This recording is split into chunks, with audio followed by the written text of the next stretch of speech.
Following up on our videos the last couple of weeks when we had our conversation with Coach Rocha from Oklahoma, we wanted to spend this week to elaborate a little bit more on what she talked about referring to body language. So a pitcher's body language and mound presence is obviously very important. We know that college coaches or coaches in general are looking at your body language. It's one of the biggest tells of how or of what's going on inside of your head.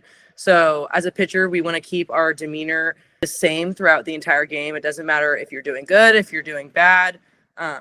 We want to look the same, no matter the situation. So also as a pitcher, your body language, or as any position, your body language affects your teammates as well. So if you just gave up a home run and you start looking down and putting your head down and getting upset, like it's not very uplifting. So it's hard, but trying to keep the same demeanor and attitude throughout the whole game, I think is really important. It's also important to still, like, if you want to show emotion, then do that. I've always been a very kind of chill pitcher. You couldn't really tell if I was happy or upset or whatever. But when I got to college, even Coach Gasto saying, like, it's okay to act excited if you are excited. Like, you don't need to force it, but if you are happy about something, you can, like, let other people know your team wants to know that too. And I'm like, yeah, you're right. Like, I've just never been like that. But then in college, when, stakes were higher, things were more fun, that's when, you're allowed to get excited. You just don't want to be up and down and all over the place throughout the whole game.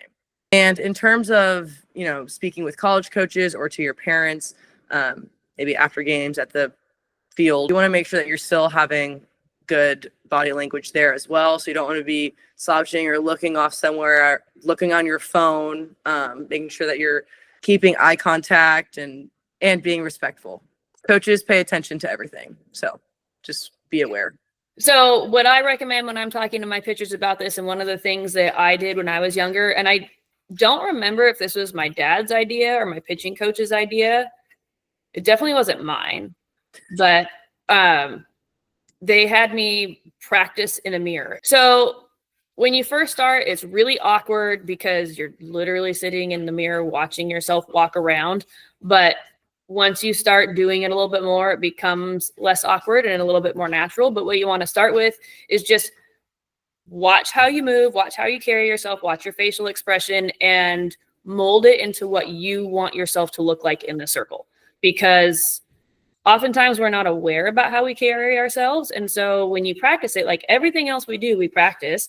And so this is a big aspect. So we should practice it. So you start by just walking and figuring out how you want to carry yourself. And like, again, your expressions and even the speed at which you're moving at, practice it over and over again. And once you start to really find how you want to be and you can get pretty consistent with it, now we challenge it. And before you practice, what you do is you start like purposefully getting yourself into certain, like to really feel certain emotions. So like, let's say the first time you think about something that just really excites you and you're like feeling all of that energy and you feel your heart rate go up and a little bit of adrenaline. And then you practice moving the exact same as you did.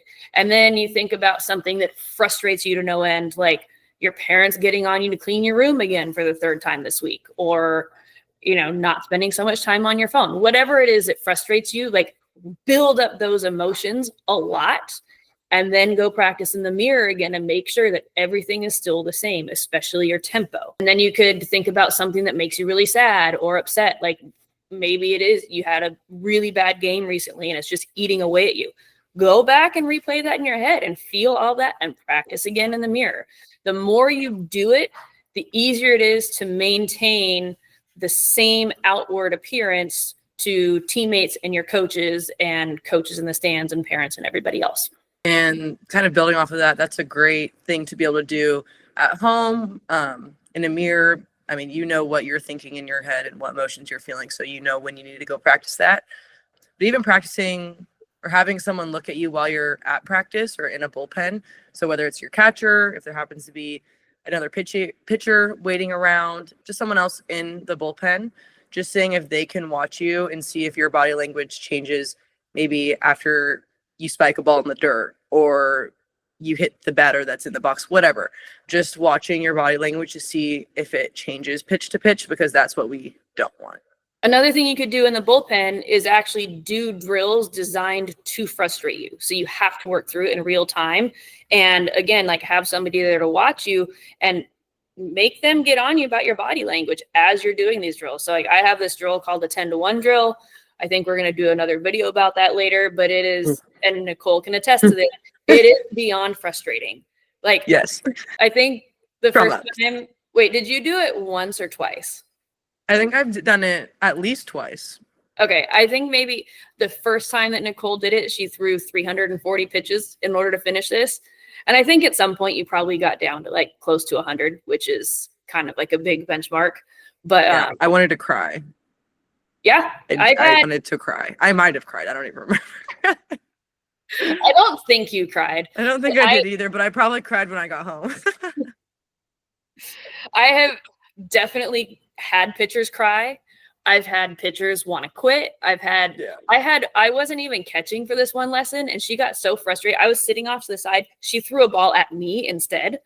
Like, I have had, it is designed to make you frustrated, but then you learn so much afterwards. So you know what your tendencies are when you get frustrated. You see them come out in real time. You know how your thought process changes and your tempo changes. And I mean, literally everything. And then you can sit right after and just analyze it all and be like, oh, okay, so this is what happens when I start to get frustrated. So when I notice these things, I know that's my cue to take a step back and like come back into myself and just like make sure that everything is the same and I'm back in a good place.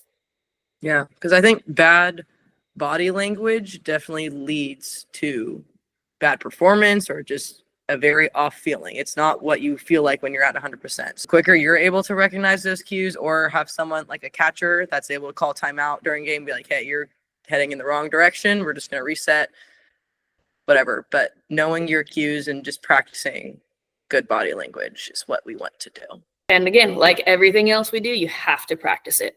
If you liked this video, be sure to check out our last 2 videos where we interviewed Coach Rocha. Be on the lookout for our upcoming series where we break down a pitching motion. Bye!